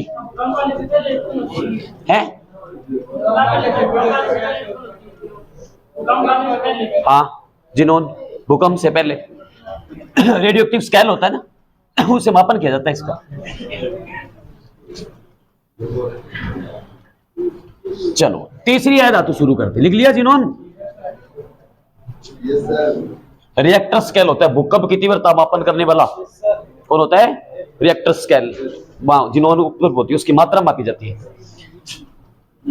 आगे वाली है धातु है कार्बन। कार्बन पे आपका पूरा का पूरा टॉपिक ही है, कार्बन है धातु पे, तो पूरी हेडिंग डाल लो, नया टॉपिक है वैसे। कार्बन तथा उसके यौगिक, कौन से आप पढ़ के भी आए हो 9th 10th में? इसमें कार्बन के अंदर आता था alkane, alkene, alkyne, methane, ethane, propane, है ना। ये कार्बन के अंदर ही आता था दूसरा ईंधन, कोयला, पेट्रोलियम और गैस ईंधन, एलपीजी, सीएनजी, सब कार्बन में है। कार्बन के अंदर ये अपर रूप आते हीरा, ग्रेफाइट, फुलरिन। कार्बन के अंदर ही चौथा लेसन है ओजोन परत, जीके का भी है, जीएस का भी है, दोनों साथ मिक्स है। चारों लेसन इसी में आएंगे, एक ही लेसन है वैसे तो, सारा इसी में पढ़ेंगे अपने जोड़ के। तो हेडिंग डाल लो कार्बन तथा उसके यौगिक, या कार्बन एंड हिज कंपाउंड्स।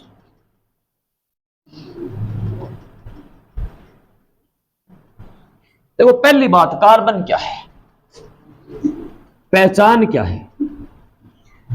जिस पदार्थ में कार्बन होगा उसको तो आप कहोगे कार्बनिक, जिसमें कार्बन नहीं होगा उसको क्या कहोगे? दो प्रकार के पदार्थ है, एक कार्बनिक, एक अकार्बनिक। हमें कैसे पता चले कार्बनिक है कि अकार्बनिक? यदि किसी पदार्थ को आप लो, उसको जलाओ, हाँ, उसके जलने से ऊष्मा, धुआं और राख बन जाए, या तो तीन काम हो जाए, या तीनों में से कोई दो काम हो जाए, वो पदार्थ कार्बनिक होगा पक्का। यहां खुरडा बेड़ा कर ले, इधर देखो, ऊष्मा, धुआं और राख बन जाए, या तो तीन प्रोडक्ट मिले या तीनों में से कोई दो प्रोडक्ट मिल जाए, तो हम कहते हैं कि वो कार्बनिक है। जैसे हम बोलूं कोयला कार्बनिक, लकड़ी, पेट्रोल, डीजल, मनुष्य, पेड़ पौधे, जीव जंतु, वनस्पतियां, रेत, जल, कंकड़ पत्थर, समझ गए? अब देखो ये काम शुरू कहां से हुआ। हमारे पास कार्बनिक पदार्थ वर्तमान में निकल कर आ रहे हैं ईंधन के रूप में, कोयला और पेट्रोलियम। कैसे निकल रहे हैं? हजारों लाखों वर्ष पहले जब भूमि पर उथल पुथल हुई, तो भूमि पर उपस्थित पेड़ पौधे, वनस्पतियां और जीव जंतु भूमि के अंदर दब गए।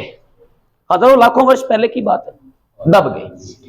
दिन प्रतिदिन उन पर मिट्टी की परतें चढ़ती गई, लाखों वर्ष लगे, दिन प्रतिदिन उन पर मिट्टी की परतें चढ़ी। मिट्टी की परतें चढ़ रही है तो ऊपर से दाब कैसा है? उच्च दाब। और आपको पता है भूमि के गर्भ के अंदर ताप भी बहुत है, उच्च दाब और उच्च ताप है। उच्च दाब और उच्च ताप के कारण जल तो पाए नहीं, क्योंकि जलने के लिए चाहिए ऑक्सीजन। चारों तरफ से मिट्टी से ढकी ऑक्सीजन मिल नहीं, ऑक्सीजन मिल नहीं रही और ताप खूब है, ज्यादा ताप है, तो ऑक्सीजन मिल नहीं पाई। उच्च ताप के कारण सड़कर हो गए काले, जले तो नहीं, सड़ गए अंदर ही अंदर, सड़कर हो गया, हाँ गल गया, सड़कर हो गए काले। जिन पर ज्यादा दाब पड़ा वो तो बन गए ठोस, वर्तमान में बाहर आ रहा है कोयले के रूप में। और जिन पर कम दाब पड़ा वो रह गए द्रव, वर्तमान में बाहर आ रहा है पेट्रोलियम के रूप में। पेट्रोलियम, पेट्रोलियम का मतलब पेट्रोल नहीं है, पेट्रोलियम का मतलब petrol, diesel, kerosene, coke, charcoal, vaseline, snake, asphalt, look, डामर, lubricates, fair and lovely, fair and handsome. यही सबसे लास्ट में कचरा यही आता है। ठीक है, इनो पेट्रोल लगा लियो, लगा भी मत लेना। तो उच्च ताप और दाब के कारण जल तो पाए नहीं, सड़कर काले हो गए और वर्तमान में कोयला और पेट्रोलियम के रूप में बाहर आए। कहां से आई? जीवों के अंश है। कोयला पेट्रोलियम क्या जीवों के अंश है? जीव दबे पेड़ पौधे तभी बने, इसलिए इनको जीवाश्म ईंधन कहते हैं। ठीक है, ये जो मैंने पूरी थ्योरी बताई इसे कहा जाता है जैव शक्ति सिद्धांत। ये काम शुरू हुआ कार्बन का सबसे पहले 1815 के अंदर। एक वैज्ञानिक था जिसका नाम था ब्रिजिलियस, उसने काम शुरू किया। तो कार्बन की शुरुआत कहां से हुई? तो लिखो, जीवों के अंश। कोयला पेट्रोलियम जीवाश्म है, जीवों के अंश है, जीवों के अंश तो जीवाश्म ईंधन के रूप में काम आ रहे तो ईंधन कह देते हैं। देखो मैं क्या बोल रहा हूं वापस सुन लो, शॉर्ट में लिखवा दूंगा आप समझ लो। ब्रिजिलियस ने क्या किया, एक सिद्धांत दिया 1815 में जिसे जैव शक्ति सिद्धांत नाम रखा गया। ये जैव शक्ति सिद्धांत है क्या? उसने ये कहा, हजारों लाखों वर्ष पहले जब भूमि पर उथल पुथल हुई तो उस पर उपस्थित पेड़ पौधे वनस्पतियां और जीव जंतु भूमि के अंदर दब गए। दिन प्रतिदिन मिट्टी की परतें चढ़ती गई। उच्च दाब और उच्च ताप के कारण जल तो पाए नहीं, सड़कर काले हो गए। वर्तमान में कोयला और पेट्रोलियम के रूप में बाहर निकल रही है। इसे जीवाश्म, इसे जैव शक्ति सिद्धांत कहा जाता है। ये बात बताइए। अब मुझे एक बात बताओ, अगर ये धरती पर पहले ये पेड़ पौधे जीव जंतु वनस्पतियां ना होते तो क्या कोयला पेट्रोलियम बनता? मान लो मैं यहां पे प्लास्टिक दबा देता तो क्या इसका कोयला बन जाता? तो मतलब जो दबे वो कैसे पदार्थ थे और बाहर निकल रहे कोयला पेट्रोलियम ये भी कैसे? तो उसका कहना था कि कार्बनिक पदार्थ थे तो ही कार्बनिक बने। तो उसका कहना था कार्बनिक पदार्थों का निर्माण यानी कोयला पेट्रोलियम, कार्बनिक पदार्थों का निर्माण केवल कार्बनिक पदार्थ से ही संभव है। अकार्बनिक पदार्थ प्लास्टिक मान लो, अकार्बनिक पदार्थ से कार्बनिक पदार्थ का निर्माण संभव नहीं। इसे जैव शक्ति सिद्धांत कहा गया। तो पेपर में यही पूछेंगे जैव शक्ति सिद्धांत किसने दिया था या जैव शक्ति सिद्धांत का प्रतिपादन किसने किया? तो ब्रिजिलियस। तो आप थ्योरी लिखने की बजाय छठे सातवीं पढ़ के आए थ्योरी, तो इसको लिखने की कोई जरूरत नहीं, सीधा क्वेश्चन लिख लो। जैव शक्ति सिद्धांत, जैव शक्ति सिद्धांत किसने दिया? या यूं बोल देंगे जैव शक्ति सिद्धांत का प्रतिपादन किसने किया था? ब्रिजिलियस 1815। ब्रिजिलियस कोष्टक में लिख लो 1815। इसने बोला कि कार्बनिक पदार्थ थे, जीव जंतु पेड़ पौधे वनस्पतियां कार्बनिक दबे तो कार्बनिक बने। तो इसने कहा अकार्बनिक पदार्थ से कार्बनिक पदार्थ नहीं बन सकते। इसके इसी सिद्धांत को 11 साल बाद में एक बंदे ने टक्कर दे दी। Very good. एक बंदा आया जिसका नाम था वोहेलर, है के पैर में वह लगा लो या ऐसे लगा लो, वोहेलर पढ़ती है इसको ऐसे। वोहेलर नाम का बंदा आया 1826 के अंदर। इसने ना अकार्बनिक पदार्थ से पहला कार्बनिक पदार्थ बना दिया, यूरिया था वो। ब्रिजिलियस का कहना था कि कार्बनिक पदार्थ है तो कार्बनिक बनेंगे, अकार्बनिक से कार्बनिक नहीं बनेगा। ब्रिजिलियस ने तो यह कहना था, वोहेलर ने क्या किया, अकार्बनिक से कार्बनिक पदार्थ बना दिया। तो जैव शक्ति सिद्धांत का खंडन हो गया, फेल हो गया। पेपर में पूछेंगे जैव शक्ति सिद्धांत का खंडन किसने किया था? जैव शक्ति सिद्धांत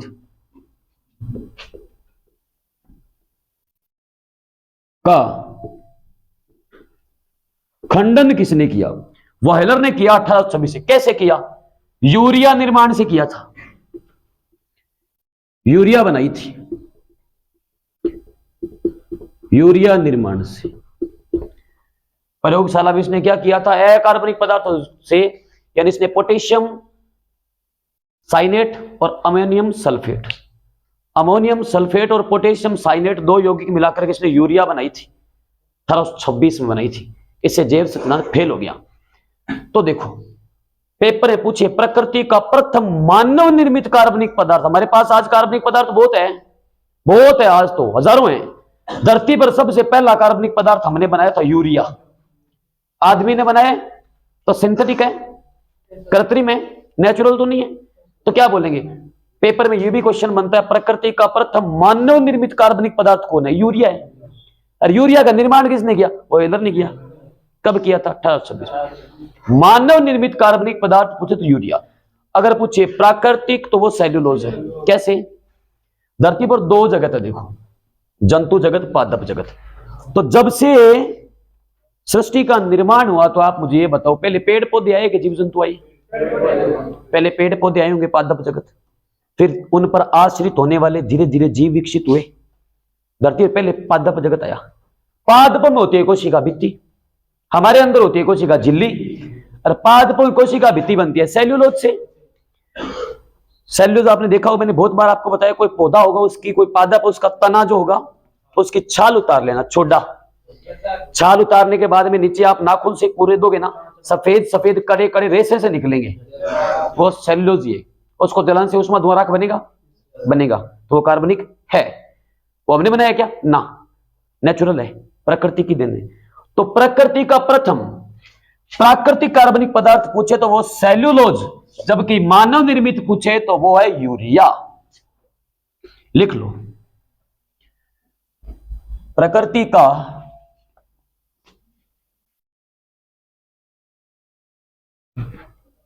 प्रथम प्राकृतिक कार्बनिक पदार्थ पूछे, नेचुरल ऑर्गेनिक कंपाउंड की बात करेंगे तो आप कहोगे सेल्यूलोज है। प्रथम प्राकृतिक कार्बनिक पदार्थ पूछे तो आप कहोगे सेल्यूलोज। कहां होता है? पेड़ पौधों की कोशिका भित्ति किससे बनती है? कोष्ठक में लिख सकते हो, पेड़ पौधों की कोशिका भित्ति बनती है इससे। ये तो प्राकृतिक है। अगर पूछे प्रकृति का प्रथम सिंथेटिक पूछ ले, कृत्रिम पूछ ले, मानव निर्मित पूछ ले, प्रकृति का प्रथम मानव निर्मित कार्बनिक पदार्थ, सिंथेटिक ऑर्गेनिक कंपाउंड पूछे तो याद रखना यूरिया, मानव निर्मित कार्बनिक पदार्थ। उत्तर है यूरिया। रासायनिक सूत्र होता है यूरिया का NH2CONH2। बहुत बार बता चुका हूं, यूरिया खाद गट्टा पर लिखे हुआ है, वो खाद छिड़को और सागे पढ़ो, सीख लियो आप भी, ठीक है। NH2CONH2 यूरिया कहते हैं इसको। इसी को ही कहा जाता है कार्बामाइड। यूरिया का एक और नाम भी है, कार्बामाइड भी कहते हैं। रासायनिक नाम बोलो तो इसे कहते हैं डाईएमीन कार्बोनिल। देखो ये NH2 होता है एमीन, NH2 होता है एमीन, NH3 होता है अमोनिया, NH4 होता है अमोनियम, ठीक है। एक एमीन ये पड़ी, एक एमीन ये पड़ी, दो होगी, दो पे क्या लगेगा? डाई। एक पे मोनो, दो पे डाई, तीन पे ट्राई। एक एमीन ये रही, एक एमीन ये रही, तो डाई। क्या डाई? Die amine. बीच में CO लग गया, कार्बोनिल कहते हैं। तो यूरिया का रासायनिक नाम है डाईएमीन कार्बोनिल। इनमें से कोई भी नाम आ सकता है पेपर में कि प्रकृति का प्रथम मानव निर्मित कार्बनिक पदार्थ कौन है? यूरिया। ना या तो कार्बामाइड, ना या तो डाईएमीन कार्बोनिल, ये भी ना या तो NH2CONH2। यूरिया का निर्माण किसने किया था? बॉयलर ने किया था। कब किया था? 1826 के अंदर। इतनी बात क्लियर हो गई? चलो, ये था कार्बन का इतिहास। समझ में आया इतिहास क्या है? अब बात करते अपने कार्बन टॉपिक पे, खास खास बातें ये पढ़ेंगे अपनी कल नेक्स्ट क्लास के अंदर। मिलते हैं ब्रेक के बाद। जय हिंद।